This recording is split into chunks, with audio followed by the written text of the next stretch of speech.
Licenia Espinel y Washington Yepes comparten un diálogo con el invitado. En Punto Noticias hablamos de...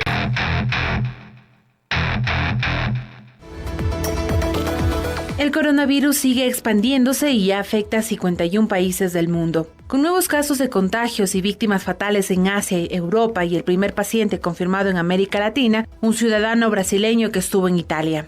Se trata de un hombre de 61 años que estuvo en Italia y volvió a Brasil tras una escala en París. Aunque las autoridades informaron que su estado no es grave, aún se encuentra en cuarentena domiciliaria.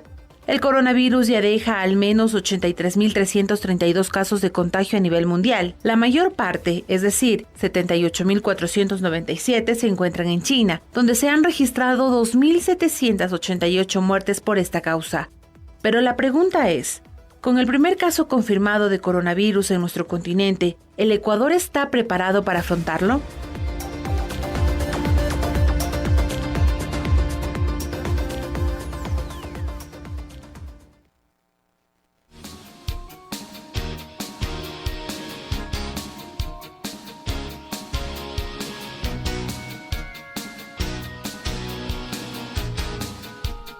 7 de la mañana con 34 minutos y ya está con nosotros Washington Yepes, como le decía al inicio de este espacio informativo. En los próximos minutos dará su arribo, rato menos pensado, como tú sueles decir. Bueno, muchas gracias, Liz. Buenos días, señoras y señores. Para iniciar comentando un caso que realmente está preocupando a la humanidad y de paso le transmitimos a nuestro invitado Ramiro Aguilar. Se están tomando las medidas adecuadas para enfrentar posibles casos de coronavirus. A Marcelo Aguilar, perdón, ¿cómo estás, Marcelo? Muy buenos días. Buenos días, saludos Un gusto. Washington, tu equipo y toda la audiencia de Pichincha. Encantado de tenerte aquí. ¿Se están tomando las previsiones del caso? Pongamos en perspectiva, el coronavirus es un virus de transmisión respiratoria que tiene una altísima transmisibilidad, ha producido epidemias explosivas, como la de Wuhan, la última fue la de Italia. Tiene una altísima transmisibilidad y con una característica. El virus incluso puede ser transmitido por personas que no tienen síntomas, que aparentemente están sanas, lo cual le hace imposible de contener. Terrible. Las medidas que se están haciendo van a servir para monitorear, para saber si ya llegó a un territorio, por dónde se está dispersando y cómo está circulando. Pero contener el virus ha sido imposible. A pesar de las dramáticas medidas que tomó China, que han sido inéditas, poner en cuarentena casi 40 millones de personas en la provincia de Hubei y alrededor de Wuhan, no pudo contenerse, se dispersó a toda China, se dispersó a territorios cercanos, llegó a Europa, a Norteamérica, está en Sudamérica, ya está en África. Hoy se reporta el primer caso en Nigeria, de tal modo que lo que estamos viendo es que las medidas posibles de ser ejecutadas no son suficientes para contener la dispersión del virus. Ahora, la Organización Mundial de la Salud dice que el mundo debe prepararse para una eventual pandemia. ¿Es cierto este temor? Sí, ciertamente cuando aparece un virus nuevo como el coronavirus, como ocurrió con el H1N1 en el año 2009, siempre hay un temor de que un patógeno de esta naturaleza pueda causar un gran impacto en la humanidad. Hay que prepararse porque lo que hemos visto hasta ahora es el comportamiento epidemiológico del virus en el mundo desarrollado, pero no sabemos qué va a pasar en el resto de lugares. Y hay algunos datos preocupantes en este momento. El virus se transmite por vía respiratoria, pero también se transmite por vía fecal oral. Está por confirmarse. Parecería que eso le da la gran capacidad de transmisibilidad. De ser así, ¿qué va a pasar en las zonas de deficiente saneamiento ambiental, de pocos servicios de agua potable y alcantarillado, con todas las deficiencias que tienen los países latinoamericanos, con las inmensas deficiencias y diferencias socioeconómicas que tenemos? Entonces, la preocupación es real. Son las 7 de la mañana con 37 minutos. Estamos conversando con el doctor Marcelo Aguilar, epidemiólogo. Doctor Aguilar, el gobierno ha anunciado algunas medidas que adoptó una vez que se conoció el primer caso de coronavirus en Brasil, entre ellas, según la ministra de Salud, Catalina Andramullo, Se destinará un hospital para atender exclusivamente a los posibles casos de coronavirus que pudieran confirmarse en Ecuador. Ha ratificado que todavía no hay casos en nuestro país y explicó que luego se a destinar a un hospital que no ha especificado cuál es, pero que según la ministra tiene 40 camas en sala de terapia intensiva, una zona de aislamiento. La funcionaria aclaró que no todas las personas necesitarán hospitalización. La ministra Andra Muñoz explicó que luego de que se conociera este caso se reforzarán también las acciones preventivas y de control en coordinación con otras entidades. ¿Qué hospital en nuestro país tiene esta capacidad técnica, la capacidad humana para atender un posible caso de coronavirus o más de un caso de coronavirus en caso de que se presente? Yo vi la noticia, yo vi los anuncios que ha hecho el gobierno, no veo precisiones en lo que están haciendo. Lo que diríamos es que hay fases. Ciertamente no está comprobado que exista coronavirus en el Ecuador y lo que hay que prepararse es cuando lleguen los primeros casos. Esa es la primera fase. Esa es la primera fase y lo que hay que esperar es que lleguen por los aeropuertos o de Quito o de Guayaquil. La transmisión ha ocurrido en relación con los flujos aéreos y los contactos secundarios o terciarios con personas que estuvieron contagiadas. Lo más probable es que va a llegar por los aeropuertos. Hay que preparar al país para movilizar a ese paciente sospechoso a una zona de aislamiento. Yo no veo precisión en lo que están anunciando. En realidad, esa sería una primera fase, una fase inicial. Pero hay que preparar al Sistema Nacional de Salud, porque va a llegar en un momento y se va a dispersar, como ha ocurrido. Va a llegar, es cuestión de tiempo. ¿Sí? Solo es cuestión de tiempo. Va a llegar y tiene que estar preparado el Sistema Nacional de Salud. Generalmente, como estamos observando la capacidad del virus de producir epidemias explosivas, va a producir simultáneamente un número importante de casos, un gran número de casos, y las medidas están destinadas a atenuar, a mitigar los efectos, pero no se puede contener este tipo de virus con la altísima transmisión. Yo he venido en varios medios durante todos estos días y desde que apareció la circulación del coronavirus, alertando al país sobre una serie de deficiencias que hemos anotado durante muchísimo tiempo, que hemos documentado, hemos publicado. La nueva arquitectura del Ministerio de Salud le privó de una serie de elementos fundamentales para la salud pública.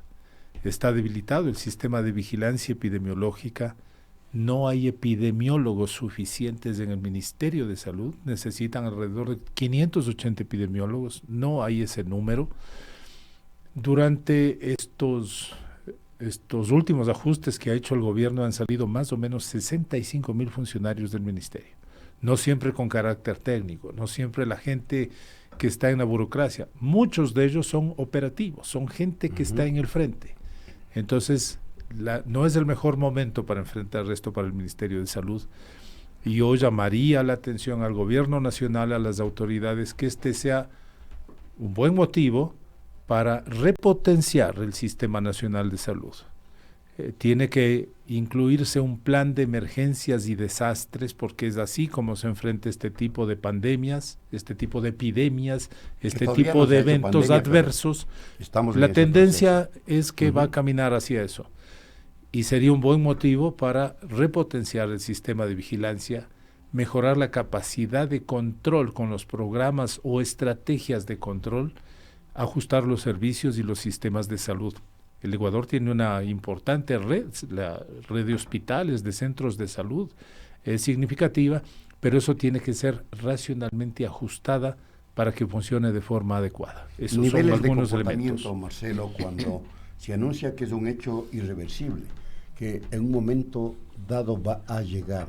Entramos en pánico, la población qué tiene que hacer, cómo debe comportarse para orientarla. ¿Qué es lo que tenemos frente a un virus de esta naturaleza? Más o menos observamos que tiene una mortalidad de 2%. La mortalidad no es de los virus más letales. Es menos que el H1N1. Es mucho menos. Mucho menos. Más o menos para tener una idea, el virus de la influenza, cada temporada invernal en Estados Unidos, causa entre 48 y 61,000 muertos cada época. Entonces eso está ocurriendo de forma normal. El sarampión, actualmente en Etiopía hay una epidemia de sarampión, mató 6.000 personas. ¿Alguien ha dicho algo de eso? No. Todos los días en el Ecuador mueren alrededor de 18 personas por influenza o por neumonía. Todos los días, en promedio. Es decir, hay una serie de otras enfermedades que causan un impacto muchísimo mayor. ¿Qué es lo que ocurre con esto? Es nuevo, hay una alerta, es una novedad y hay una preocupación sanitaria real porque no sabemos cuál va a ser el comportamiento. Pero frente a lo que hemos visto hasta hoy, tenemos una mortalidad de 2% global. La mortalidad en niños y en adultos estaría alrededor del 14%, que es lo que encontramos más o menos con la influenza, que es una enfermedad que tiene vacuna y que tiene medicamento.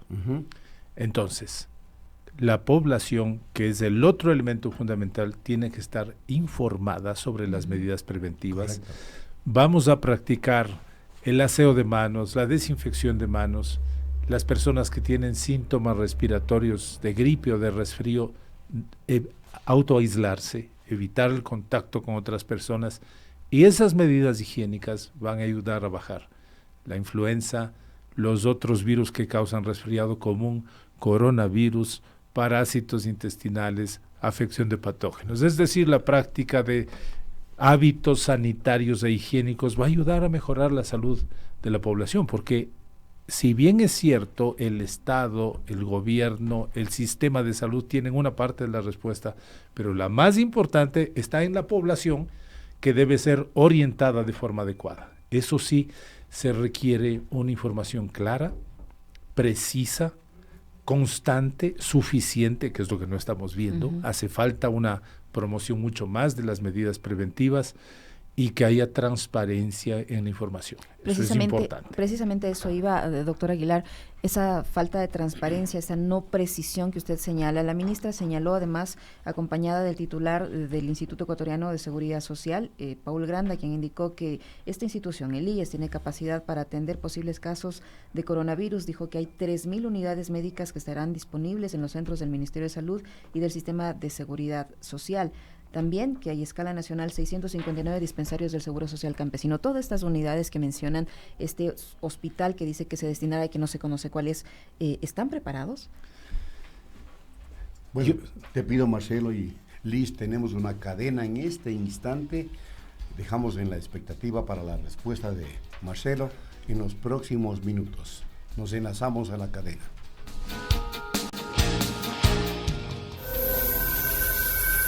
Secretaría Nacional de Comunicación. Infórmate y mantén la calma en torno al coronavirus. Se trata de un virus que puede provocar una afección respiratoria severa. De momento en Ecuador no existen casos confirmados y el gobierno nacional está activado y trabajando para detectar y prevenir posibles contagios. Si en las últimas 2 semanas has estado fuera del país o has tenido contacto con algún viajero internacional, pon atención si presentas los siguientes síntomas: fiebre mayor a 38 grados centígrados, tos seca, dolor de cabeza, malestar general y dificultad respiratoria en algunos casos. De ser así, acude inmediatamente a un establecimiento de salud y no te automediques. Ten presente además las siguientes recomendaciones sanitarias. Lávate las manos con frecuencia, cúbrete la boca con un pañuelo al toser o estornudar. Recuerda mantenerte informado por canales oficiales. Toda una vida. El gobierno de todos. Secretaría Nacional de Comunicación. Punto Noticias, el mundo de la información.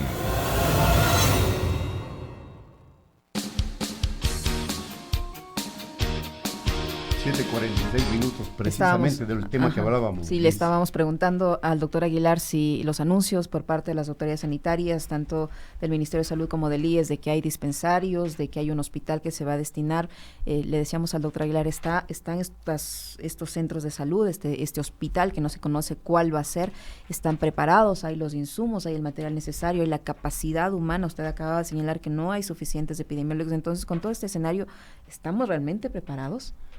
Técnicamente, enfrentar un evento de esta naturaleza requiere un plan de contingencia. Ese plan de contingencia tiene que tener varias fases. Una fase de preparación, una fase cuando el evento está ocurriendo y una fase post-evento. Eso implica definir algunas acciones. Estas acciones suelen ser fortalecimiento del sistema de vigilancia epidemiológica, que tiene varios componentes, incluso la vigilancia comunitaria, con varios elementos, maestros de escuela, líderes campesinos, líderes comunitarios de barrios, pues suelen funcionar en esto. Entonces, es un sistema de observación, de vigilancia de estos eventos de salud. Ese es el primer elemento. Tener los laboratorios a punto para poder diagnosticar los casos. Hay que tenerlos reactivos. Luego hay que tener preparados los protocolos de cómo movilizar a las personas. Esas personas tienen que estar en ambulancias con condiciones adecuadas. El personal médico tiene que tener protección biotecnológica adecuado. Y los servicios de salud deben estar dotados de respiradores, de antibióticos, de líquidos, es decir, todo el material para atender casos graves. Esto implica fondos, implica recursos. Entonces, yo lo que esperaría de las autoridades es que nos digan, este es el plan de contingencia, no a que hagan un anuncio que está todo listo. ¿Cuál es el plan de contingencia? ¿Cómo está financiado? ¿Se necesita dinero y se necesita dinero rápido? ¿Cuánto es lo que se dispone para hacer eso? Es decir, hay un plan de contingencia. Para mí, saber si está o no preparado depende de que se presente un plan de contingencia financiado y organizado. Yo esperaría ver eso del ministerio. De las casas de salud que se conocen, del sistema de salud pública o del IES, ¿cuál está preparada? O sea, ¿cuál tiene las características necesarias para poder enfrentar este tipo de situaciones? Eso quisiera saber yo de las autoridades. ¿Qué es lo que están pensando? Porque han dicho que van a dejar exclusivamente un solo hospital. ¿Qué van a hacer? ¿Van a desalojar los hospitales? ¿Y los otros enfermos? Entonces, cuando yo hablo de transparencia, demando este tipo de cosas. Claridad, precisión, organización racional, este tipo de cosas. No, lo que he escuchado hasta hoy son generalidades. Por ejemplo, el director del IES dijo en la rueda de prensa que van a revisar a las personas que lleguen de Irán y de Italia. De China, Corea y de Italia. ¿Cómo les van a revisar? ¿Qué significa eso? ¿Les Por van cierto, a examinar? ayer ya empezaron unos controles tanto en Guayaquil como en Quito, ¿no? ¿Les van a examinar? ¿Qué es lo que van a hacer? ¿Les van a preguntar si tienen coronavirus? Entonces, aquí hay que dividir dos cuestiones. La comunicación de crisis tiene que tener un nivel político, debe tener un vocero, que debería ser la ministra de Salud o una persona delegada por la ministra de Salud, y voceros técnicos que orienten qué hacer y cómo hacer. De lo contrario, esto es un galimatías de comunicación. Nadie sabe exactamente qué es lo que hay que hacer. La comunicación en crisis tiene que ser precisa, exacta y de acuerdo al momento epidemiológico que está viviendo esto. El análisis que estamos haciendo sirve para decir al gobierno nacional, esta es una buena ocasión para fortalecer las debilidades técnicas que tiene el Sistema Nacional de Salud.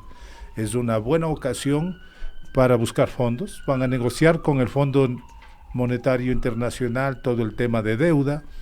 Hay una situación seria, un patógeno de estos, introducido en las zonas más pobres del país, en la periferia de Esmeraldas, en la Amazonía, en zonas altoandinas, en donde que tienen poco acceso a servicios de salud. El impacto puede ser inmenso, puede ser devastador, pero esta puede ser la ocasión para decir, vamos a reajustar y fortalecer las capacidades de salud pública que en el Ecuador se han debilitado, en muchos casos se han perdido, y dejar de tener esta lógica de atención a los enfermos. Claro. Estamos dedicados a la enfermología pública, pero no a la salud pública. Entonces es el momento de retomar algunos elementos fundamentales que manda la Constitución. Es una buena ocasión para refinanciar y reorientar el Sistema Nacional de Salud. ¿Por qué científicamente aparecen este tipo de cepas, se llaman, ¿no?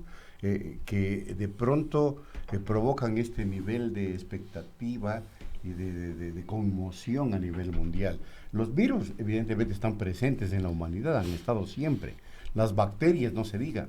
Es decir, ¿por qué en un momento dado mutan? Se dice que hay una sobreproducción animal, por ejemplo, en China, que rebasa incluso expectativas de control sanitario que podrían estar generando aquello. Y también hay otra teoría.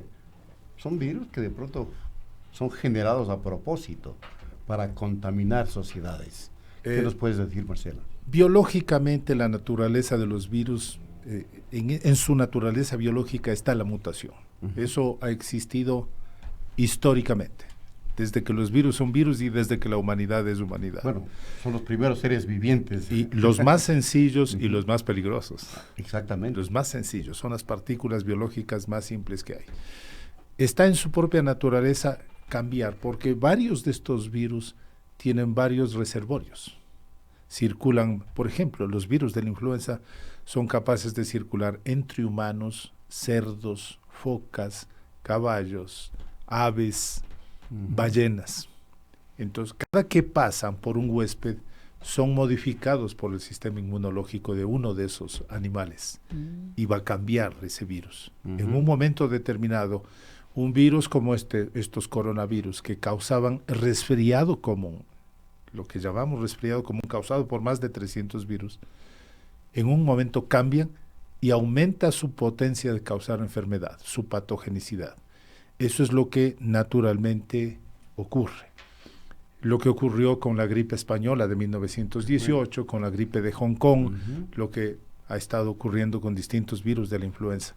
Y con los coronavirus ya ocurrió con el SARS, que fue un brote limitado, con el MERS, y este es el coronavirus CoV-19, que es el último, que están propensos a esta mutación.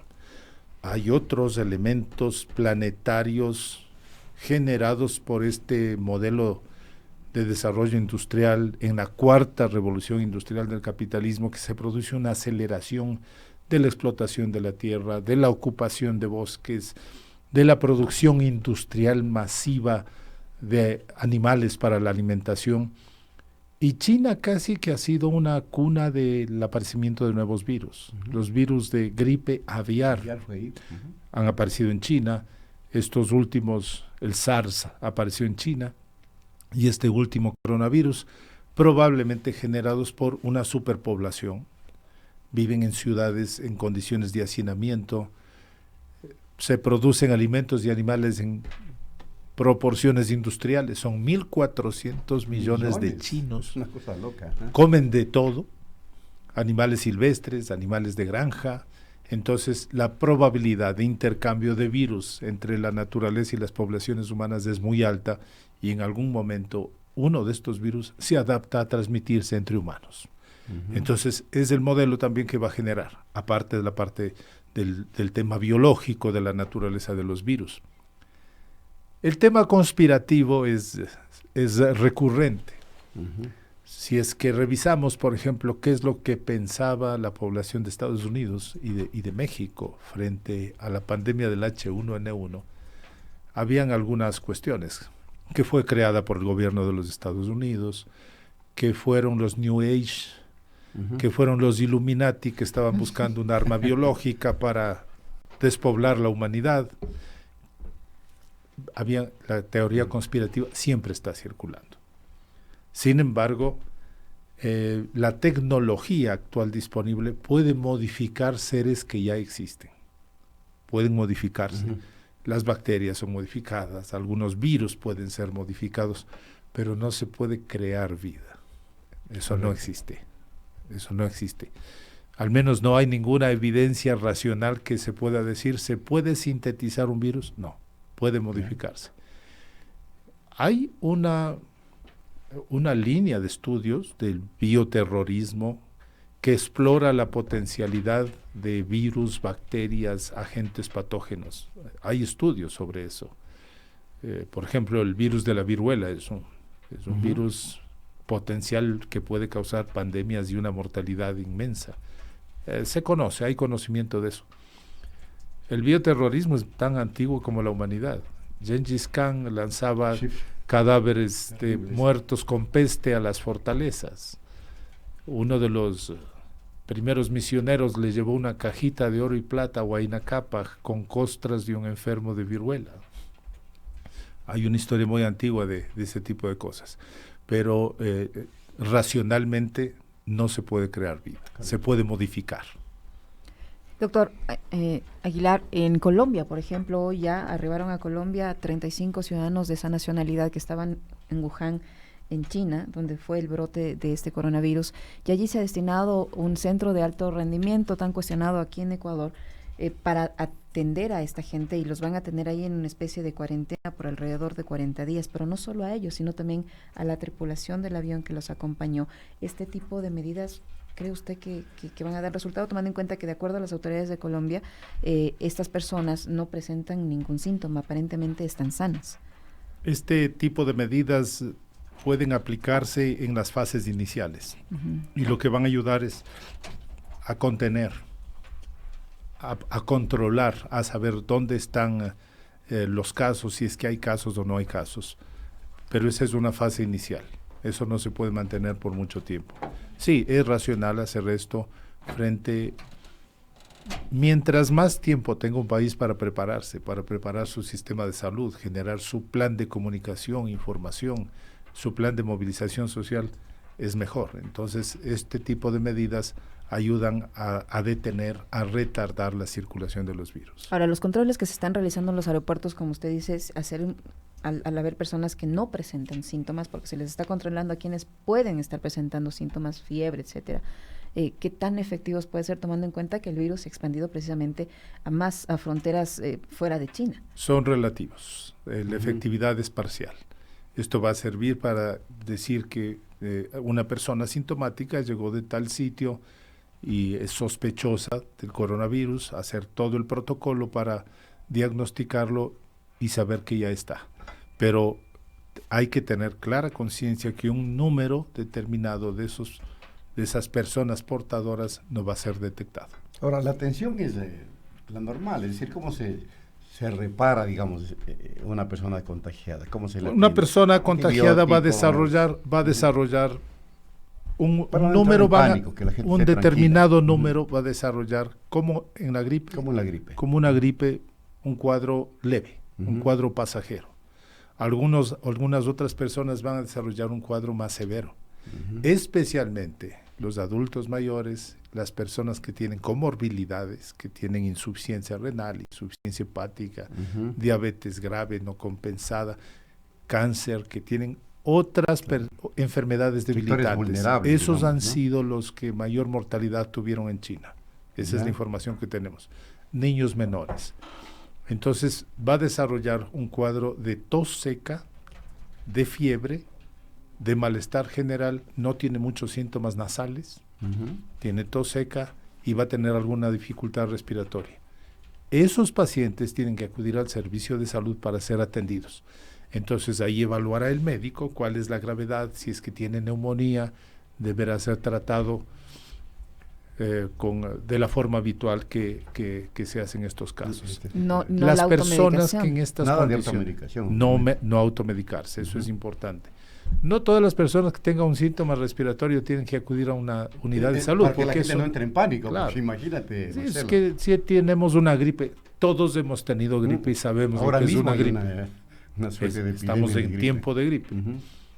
Si tenemos un resfriado común con rinorrea, con secreciones, con dolor de garganta, con esa molestia tremenda, sabemos que es una enfermedad. Con tratamiento va a durar una semana y sin tratamiento 7 días. Los medicamentos solo sirven para aliviar los síntomas, no para curar el resfrío. Pero si esa persona tiene dificultad respiratoria, fiebre alta, está gravemente enferma, tiene que acudir a una unidad de salud. Son la minoría de los casos que se van a infectar. Entonces, el mensaje es, vamos a enfrentar como si fuera una enfermedad respiratoria y vamos a enfrentar igual que hacemos el consejo que damos para la influenza. Si tiene fiebre alta, si tiene dificultad respiratoria, si está gravemente enfermo, no se automedique y acuda a una unidad de salud para ser evaluado. No todas las personas que están con síntomas respiratorios deben, porque si no, no vamos a tener unidades de salud suficientes. Doctor, un poco para recordar, y porque tenemos a veces memoria frágil, ¿no? Un poco para recordarles a nuestros amigos oyentes, a quienes nos siguen a través de redes sociales, las formas de contagio. Porque a veces uno se olvida, ¿no? Las formas de contagio, este virus se transmite por la tos, por las secreciones que se producen con la tos, por los estornudos, por el contacto con las manos contaminadas con secreciones respiratorias, por el contacto de persona a persona. Una persona que está infectada con esto puede transmitir alrededor de 2 metros. Sin necesidad de darle la mano. Sin necesidad de darle las manos. Y evitar un poco el contacto físico, ¿no? Nosotros somos mucho de abrazar, de dar la mano, amorositos. Esto de autoaislarse estuvo como muy buena la recomendación. El autoaislarse, es decir, estoy con síntomas respiratorios, yo tomo la conciencia de proteger a las personas que están a mi alrededor y me aíslo. Correcto. Y me aíslo, eso es importantísimo. Estas medidas sirven para todos los virus que causan resfriado común, sirven para prevenir la influenza, que es una enfermedad grave, y servirá para enfrentar el coronavirus. Correcto. El punto fundamental es, vamos a enfrentar esto como si se tratara de otro virus respiratorio, tomando conciencia y fortaleciendo las acciones higiénicas y de protección a las personas. Recordemos que el Ecuador ya ha enfrentado cosas importantísimas. Sí, sí. Entre el 91 y 93 la epidemia de cólera. Recordemos que mató una cantidad importante de gente, pero después de la epidemia de cólera mejoraron las condiciones higiénicas de restaurantes, de ventas ambulantes, mejoró las condiciones. Después del H1N1, en el año 2009, el Ecuador compró una cantidad de respiradores, implementó mayor cantidad de unidades de terapia intensiva, introdujo la utilización de antivirales, como el oseltamivir, mejoró la vigilancia de todas las neumonías y la mortalidad de las infecciones respiratorias y las neumonías bajó durante la pandemia. Es decir que todos estamos preocupados por esto, pero hay que darle una dimensión y una racionalidad suficiente. ¿El uso de mascarillas es adecuado? ¿El uso de guantes, mascarillas se recomienda? Son las normas de bioseguridad habituales. La mascarilla, miren, epidemia es una palabra mágica, porque puede vender desde periódicos hasta alcohol, mascarillas, geles, casi cualquier cosa. Es una palabra que moviliza tremendamente y hay que tener cuidado porque hay gente que va a usar ese tipo de cosas. Y aprovechar. Las mascarillas no protegen del contagio. Las mascarillas deben recomendarse para las personas que están con síntomas respiratorios porque van a limitar la dispersión de los virus, pero no para las personas que están sanas, no les va a evitar el contagio. Se usa la mascarilla para personas que están con síntomas respiratorios y obviamente el personal de salud, por normas de bioseguridad, tiene que estar usando mascarillas, gafas, traje, escafandra, dependiendo del grado de bioseguridad que requieran. Muchas gracias, doctor Marcelo Aguilar. Excelente, creemos que ha sido de mucha formación para los oyentes y para nosotros este diálogo que hemos sostenido con Marcelo Aguilar. Le preguntamos a la ciudadanía si se están tomando las medidas adecuadas para enfrentar posibles casos de coronavirus. ¿Qué nos contestaron, Liz? La respuesta, doctor Aguilar, es contundente. El 90% considera que no, frente a un 10% que considera que sí. Bueno. Es muy valiosa la respuesta porque ahí estamos... Sí, señor. Ahí tenemos la base y la racionalidad para decir, tenemos que fortalecer las campañas de educación por parte del Ministerio de Educación, y el Ministerio de Salud, el de Educación y todos los otros que manejan personal. Sin duda. Eso es importante. Muchas gracias, Marcelo. Hacemos la pausa. Hacemos una breve pausa y volvemos enseguida con el panel en el que analizaremos el caso de Julian Assange.